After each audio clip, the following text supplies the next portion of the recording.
मेरा नाम प्रवीण है। यह घटना जो मेरे साथ घटी वो बिल्कुल सत्य है। यह घटना जब मेरे साथ घटी तो हम बहुत छोटे थे। यह बात उस समय की है जब मैं अपने पापा के साथ गेहूं की खेत में सिंचाई करने गया था। तो सिंचाई करते करते बहुत समय हो गया।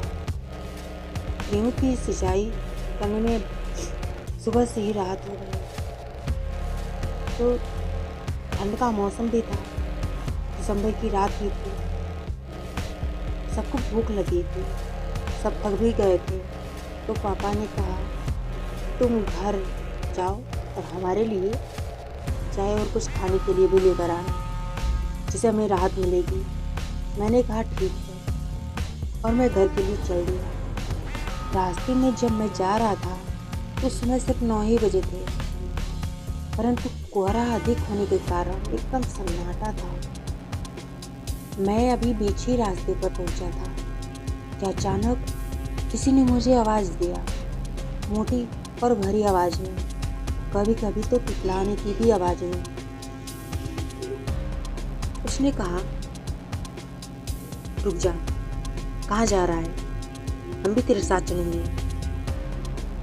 मैंने सोचा कि मेरा भ्रम है, तो मैंने ज़्यादा ध्यान नहीं दिया और मैं आगे बढ़ने लगा। तभी फिर से वही आवाज़ सुनाई दिया मुझे। मैंने इस बार पीछे मुड़ कर देखा। मैं तो दंग ही रह गया, क्योंकि मेरे पीछे 5 छोटे छोटे बौने थे जो कि मेरे पीछे पीछे आ रहे थे। मैंने सोचा तो कहीं जा रहे होंगे, तो मैं रुक गया।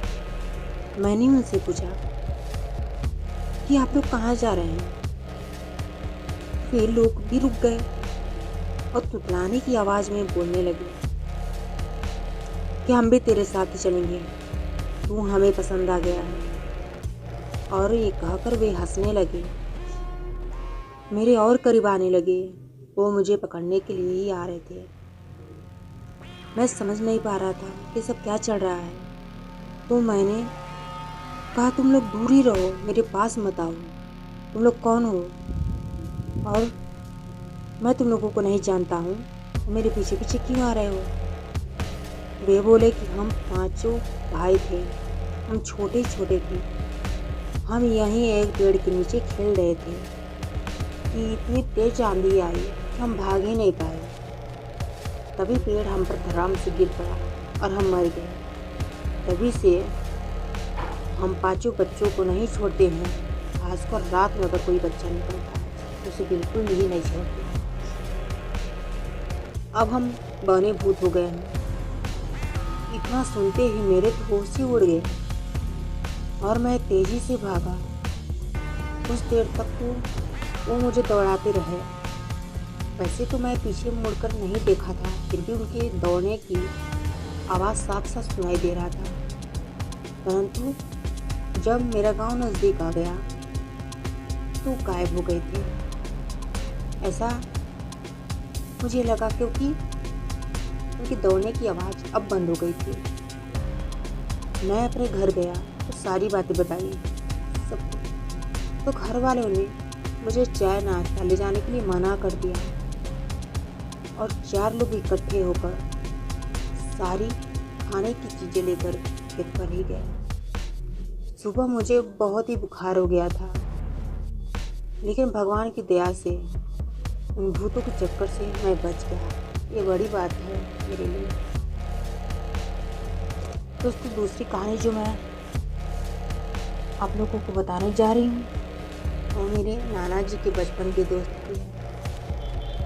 उनके दोस्त ने नाना जी को बताई थी और नाना जी ने हम सबको बताया था। मेरे नाना जी के दोस्त का नाम राम सेवक था। यह उन्हीं की जुबानी, उन्हीं की कहानी। मुझे खेलने का बहुत शौक था। दोस्तों को लेकर हम दूर दूर तक जाते थे खेलने के लिए और खेलकर शाम को वापस आ जाते थे। हमारे दादाजी के बहुत सारे आम, महुआ, जामुन इत्यादि बहुत सारे पेड़ों की एक बगीचा हुआ करता था। मैं अपने भाई बहनों के साथ उन बगीचों में खेलने जाया करता था। गर्मियों के सीज़न में तो हमेशा ही जाना पड़ता था, क्योंकि आम जो गिरता था उसे बीनने के लिए जिनके पास बगीचा होता था वो सभी लोग जाते थे और आम की रखवाली करते थे ताकि उनके आम को कोई और ना ले ले। और इस तरह हम जी भरकर वहाँ खेला भी करते थे और आम की रखवाली भी कर लिया करते थे।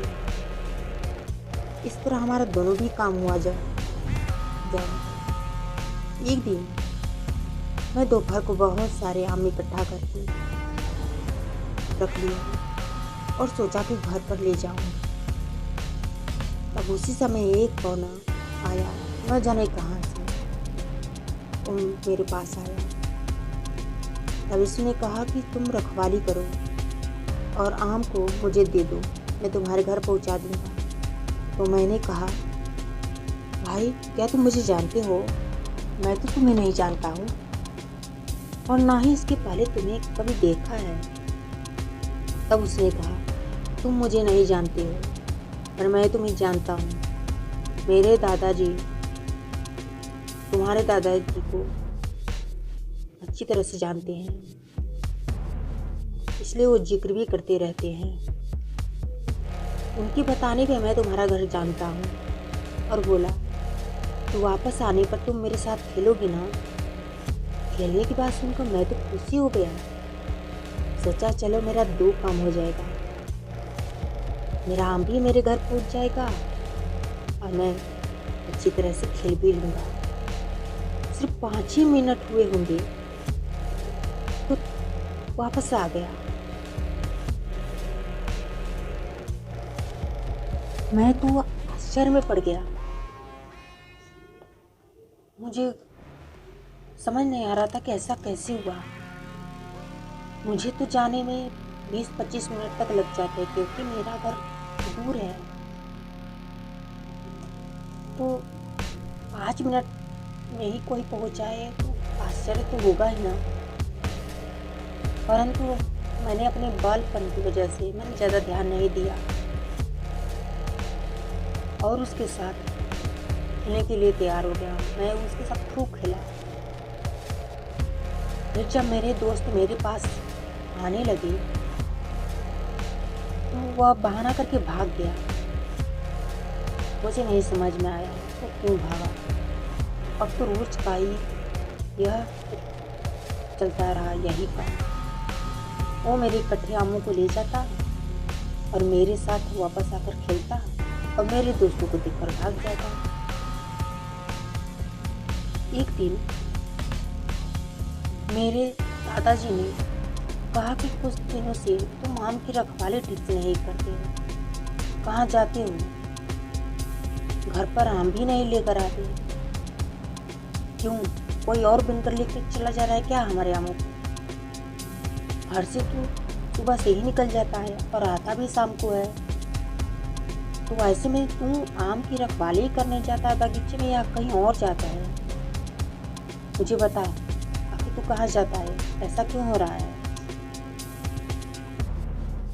तो मैं बोला कि दादाजी आप क्या कर रहे हैं? मैं तो रोजाना ही बहुत सारे आम इकट्ठे करके भेजता हूँ, एक बौने लड़की के। तब दादाजी ने कहा, अब झूठ भी बोलने लगा है? यहाँ पर तो कोई भी बौना नहीं आया एक दिन भी आम लेकर, और तुम बोल रहे हो कि रोज ही भेजते हो। तब मैं चुप हो गया। मैंने मन में सोचा कि अब दादा जी को बात बताने में कोई फायदा नहीं है क्योंकि वो मेरी बात को समझेंगे नहीं। हाँ, मुझे उसी का पीछा करना पड़ेगा। वह मेरे दिए हुए आमों को क्या करता है, कहाँ लेकर जाता है, और मैं उसका पीछा करूँगा, इस बात के तह तक पहुँचूँगा, तभी कुछ निष्कर्ष निकलेगा। और मैंने सोच लिया। फिर अगली सुबह बगीचे में गया, आमों को इकट्ठा करके रख दिया। सभी दोस्तों को घर भेज दिया।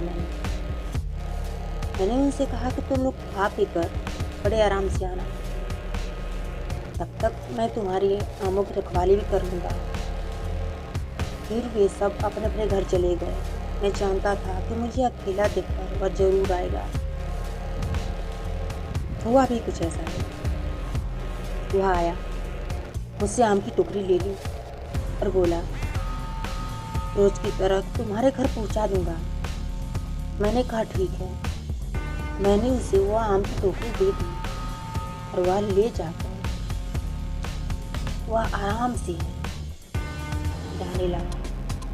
मैं इसके पीछे पीछे पेड़ों के आड़ से होते हुए इसके पीछे पीछे जाने लगा और यह पता लगाने के लिए मैं जाने लगा कि मेरा आम ये कहाँ जाता है। यही जानने के लिए उसका पीछा कर रहा था। मैंने देखा कि वह बौना किसी दूसरे बगीचे में गया। वहाँ एक पुराना पीपल का पेड़ था।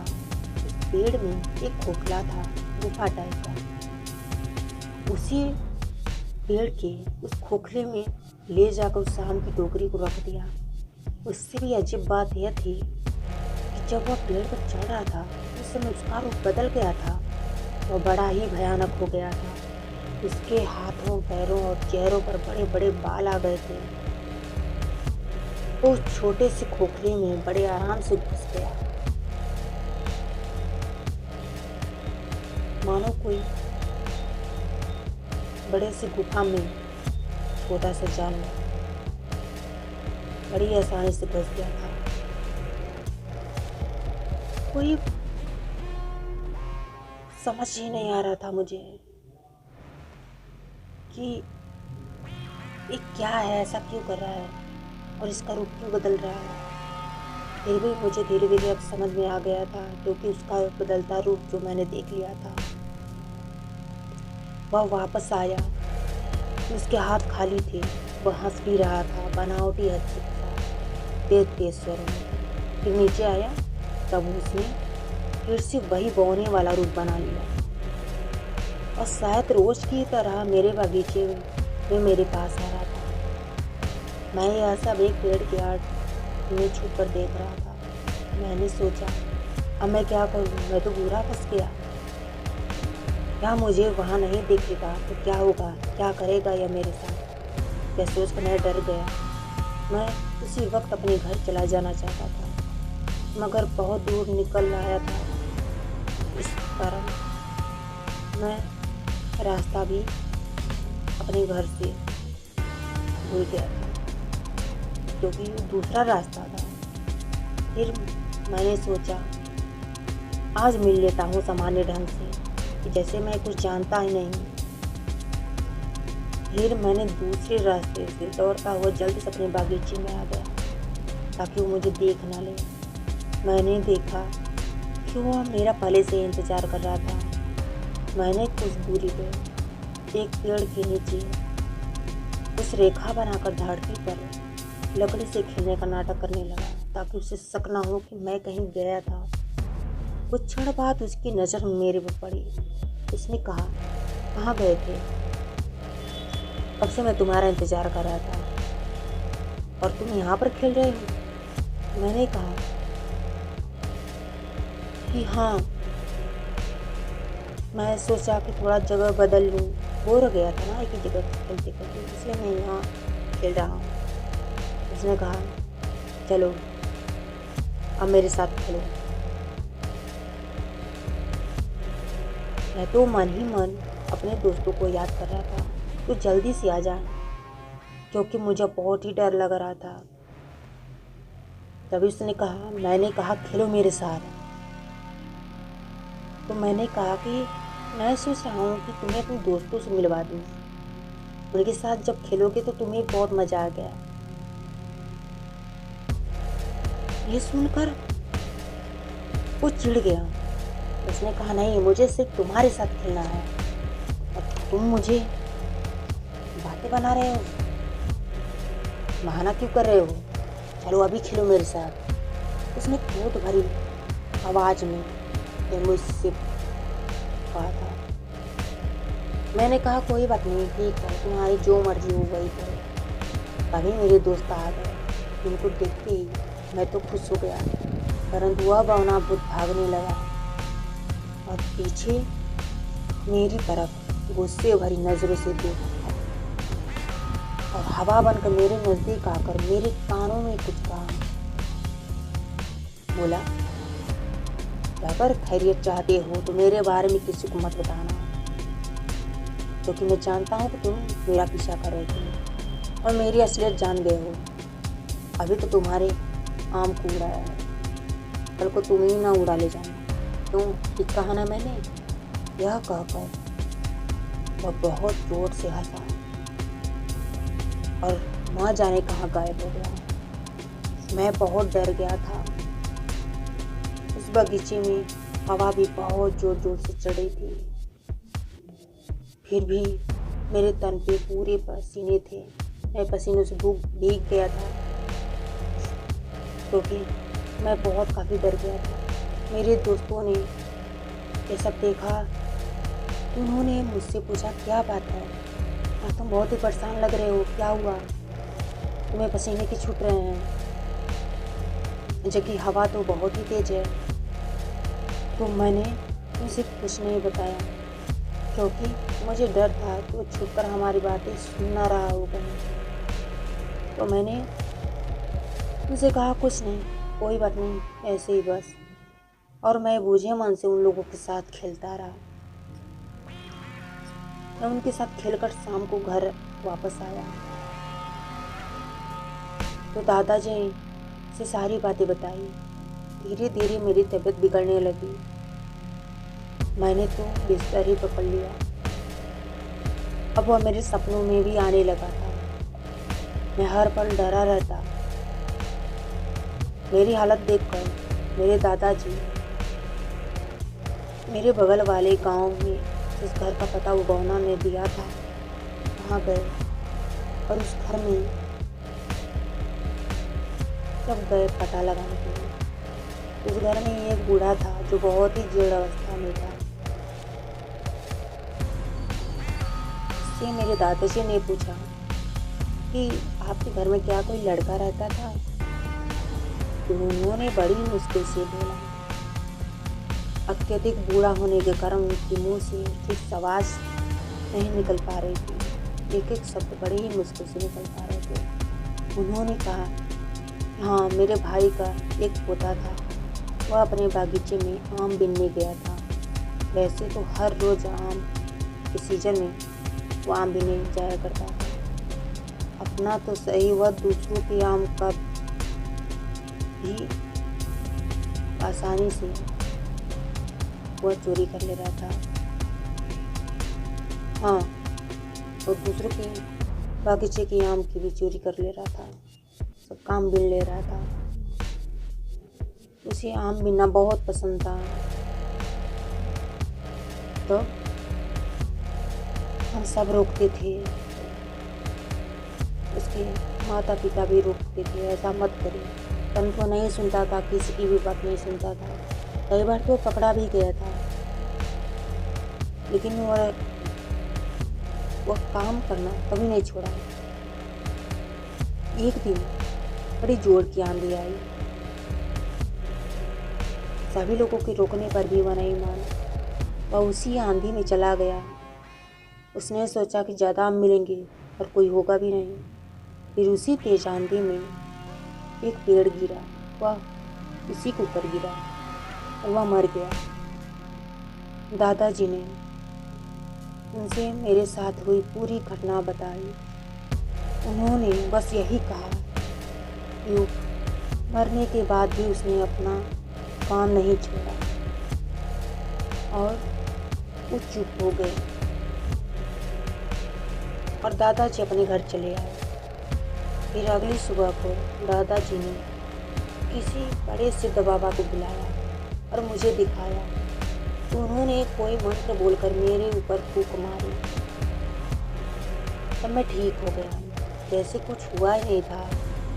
फिर मेरे दादाजी ने उस बाबा को लेकर उस पीपल के पेड़ के चारों तरफ मंत्रों से मंत्रित करके काले धागे को पेड़ के चारों तरफ मंडवा दिया, ताकि वह यहाँ से निकल कर कहीं भाग न सके और यहाँ से जाकर किसी और को परेशान न कर सके।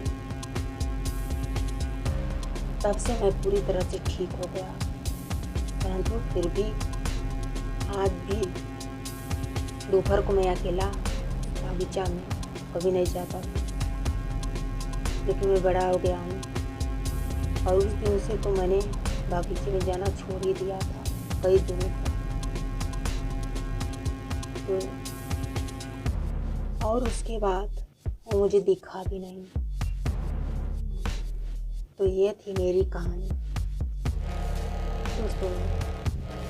आई होप आप लोगों को ये दोनों ही कहानियाँ बहुत ही पसंद आई होंगी। अगर ये कहानी पसंद आई है